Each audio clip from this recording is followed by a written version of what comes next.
Hey guys, welcome back. Recently, I asked you all what types of videos do you want to see more of on my channel? And I received such a wonderful response, such a helpful response. And of course, everybody has different wants and needs when it comes to what they're looking for, the type of content they're looking for on YouTube. But I looked for consistencies in what people were suggesting. And one of the things I saw quite a bit was that people really want YouTubers like myself to go back to basics, especially in the demographic that I am in. My channel is for everyone, but I specifically cater to women around my age, 35, 40, 45, and up. And what I'm hearing from a lot of you is that you spent your 20s and 30s maybe raising children and not really caring that much about, or worrying too much, not caring, but worrying too much about your appearance.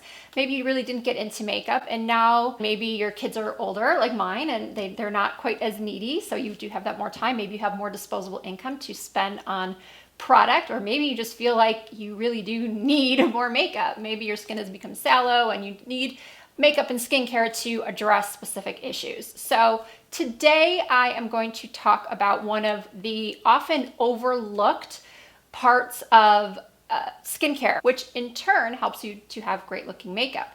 Because if your skin is in poor condition, you can layer and layer the makeup on, but you're never going to be really satisfied. Now, let's be honest, skincare concerns and insecurities, they begin right when we hit puberty. Some people are lucky enough to escape the breakouts and the shiny skin that comes with, teenage years, but I had horrible breakouts as a teen. My husband had horrible breakouts. My son now has horrible breakouts and he's on Accutane. And then once you're out of your teens, maybe the acne subsides, and then you've got a few years of hopefully some good skin, and then the skin starts to change. And I have had so many comments on my mature skin videos saying that your skin is not mature until it's at least 50. And that is incorrect. Your skin begins the aging process somewhere around your mid-20s. And then especially once you hit your 30s, it loses elasticity. It's slower. The cell turnover is so much slower. Sun damage begins to show. Your skin will be classified as quote unquote mature or maturing skin when you begin to see those signs of aging. So today I'm going to be showing you specific products that I have used and had excellent results with. I also have other friends and family members and former clients that I have suggested these products to. Some of them I sold in my store when I had my makeup boutique several years ago. I carried some of the brands, one of the brands I'm going to be showing you. But of course, these aren't the only products out there. I'm certain that there are others that work just as well. I have one face. I am not able to try every single thing on the market. I tried to throw in different price points because it's more about the ingredient that's in the product than the price you're paying for the ingredient. So as I said earlier, exfoliating is one of the best things that you can do to help improve the look of your skin, whether it is texture, pores, rough patches from dry skin, and sensitive skin can exfoliate as well. It's just the strength that you're using, what the type of exfoliator you're using, and how often you are going to be exfoliating. And I'm going to get to that in a second. But first, I want to cover the two different types of exfoliators. The two different types of exfoliators are chemical and physical. Now, technically, both of these exfoliators do the same thing. They slough off the dead skin and they help to increase the rate of cell turnover. And once you've exfoliated your skin and you've gotten rid of that dead layer, it helps the other products that you're going to be using, your serums, your moisturizers, it's going to help everything to penetrate much more easily. So first, I'm going to be showing you some of my favorite physical exfoliators. This one is from Rodan & Fields. It's the Reverse Deep Exfoliating Wash. This has very tiny, tiny, soft granules, so you are physically sloughing off the dead skin. It's not super, super harsh. You don't want a scrub or an exfoliating cleanser that's really, really harsh. I'm sure a lot of you remember, if you're my age, you remember the Apricot facial scrub. I think the formula of that has changed since the 70s and 80s, but I'm not sure. It was like scratching your face with a Brillo pad or trying to clean your face with a Brillo pad. I suppose that's what the dermatologists and cosmetic chemists at the time were preaching for people to do to their skin. Scrub it like it's a toilet seat. But now, thankfully, we know better, and scrubs are nowhere near as harsh. I like this one because it has a great citrus scent. It makes my skin feel super, super smooth, but actually all of these make my skin feel super smooth.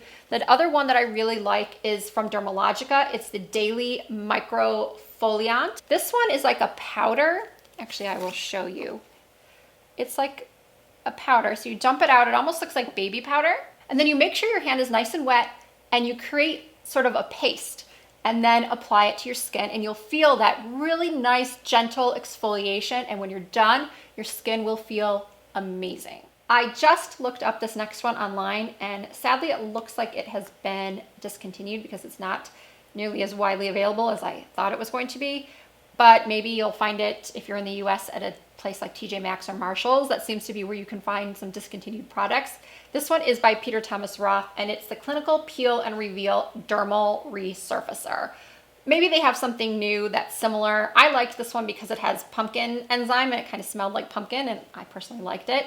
And it instantly transforms your skin with intensive anti-aging resurfacing 3-in-1 peel with alpha hydroxy acids, exfoliate. So it's both a chemical and a physical exfoliator. And I really, really like this one. So even though this one appears to have been discontinued, I think you get the idea of what a physical exfoliator is. Now, a physical exfoliator like this, some sort of scrub or daily microfoliant, this is not going to remove your makeup. You want to use something else to take off your makeup, whether it's a makeup removing wipe or a makeup removing cleanser. You guys, if you're familiar with my channel, you know I like the Day Eraser from Maelove.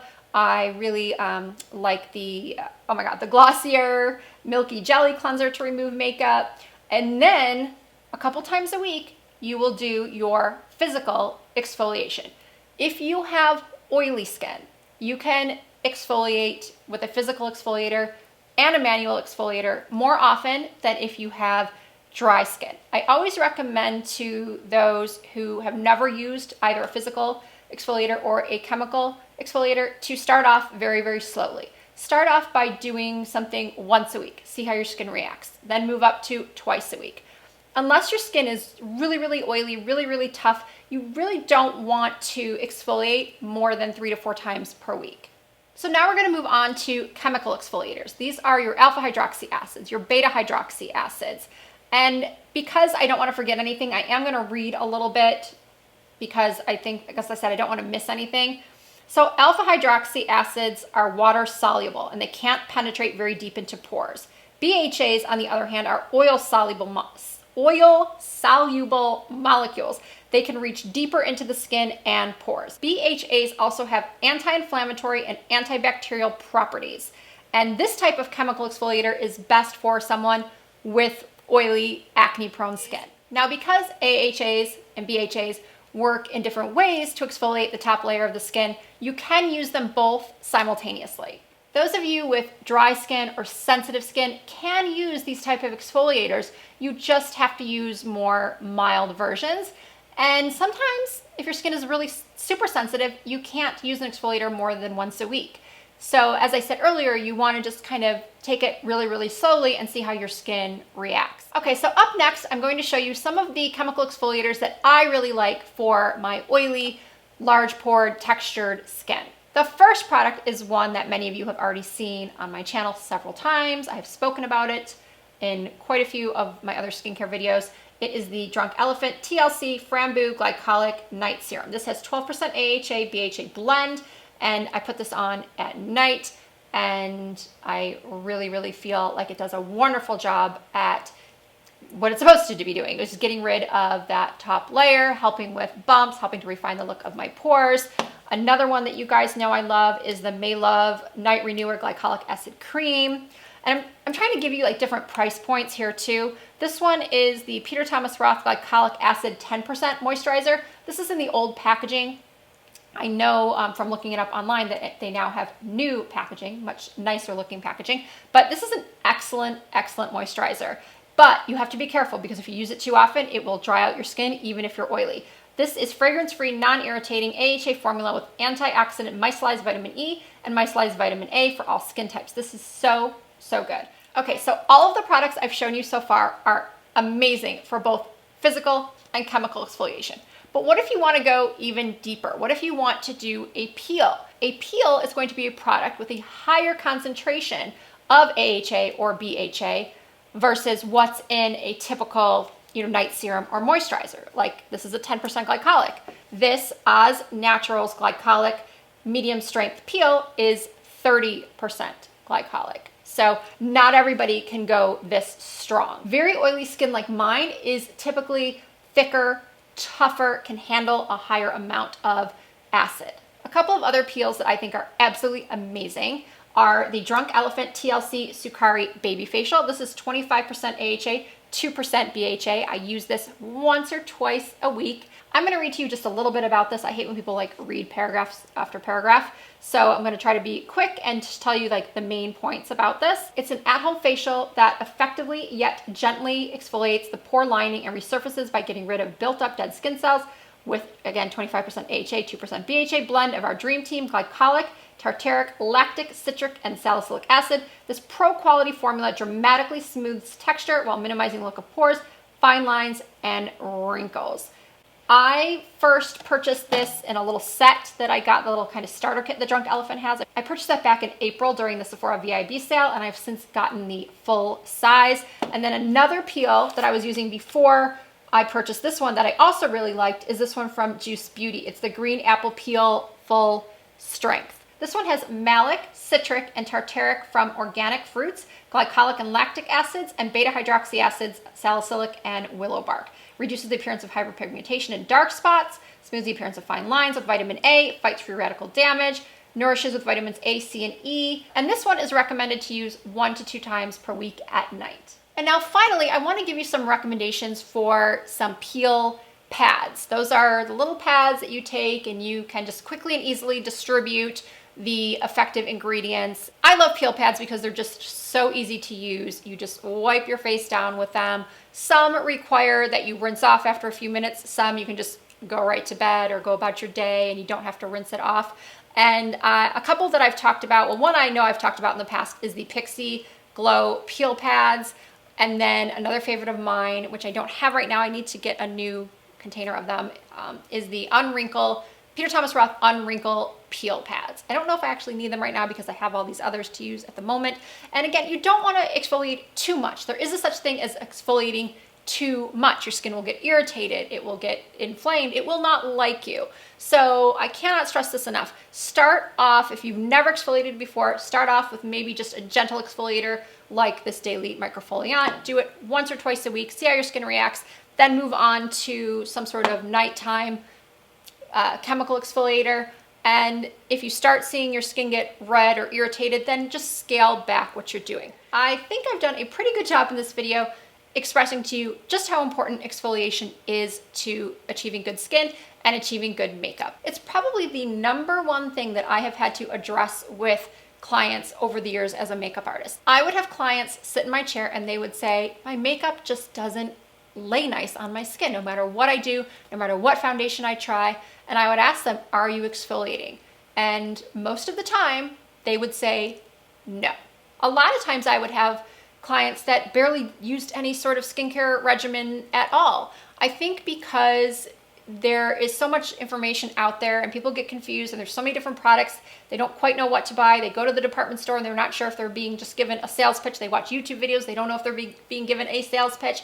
So it's hard to, pick out what's really gonna work and what's gonna work best for you. So a lot of people just don't do anything. Then there's also that very small yet very lucky group of people that will say, I don't use anything on my skin. I use a bar of soap, or I've used Cetaphil for 20 years and nothing else, and my skin is amazing, and I look 25 even though I'm 50. And maybe you have those people in your ear, so you're thinking, maybe I shouldn't use all this stuff. But I really hope that this video helped to explain some things to you in just basic layman's terms and not full of, medical mumbo jumbo. And these are just products that I've used, as I said at the beginning, that I've used and I've seen good results with, but they're not the only products out there. There's definitely other ones. Now that you know what ingredients to look for, read reviews on Sephora, on Ulta, or if you're in a different country, wherever you can find reviews of products, definitely look at those and talk to your friends, see what's working for them. I tried to give you different price points as well. As usual, everything will be listed and linked for your convenience in the description bar. And that'll do it. I really hope that you enjoyed the video and you found it helpful. And if you did, I always appreciate those thumbs ups. And if you're not already subscribed, it would be awesome if you would hit that subscribe button and that notification bell so you always know when I upload a new video, which is at least twice a week. You can also follow me on Instagram and Snapchat and Facebook and Twitter. Everything is under the name of Risa Does Makeup. So once again, thank you all so much for watching, and I will see you in my next video.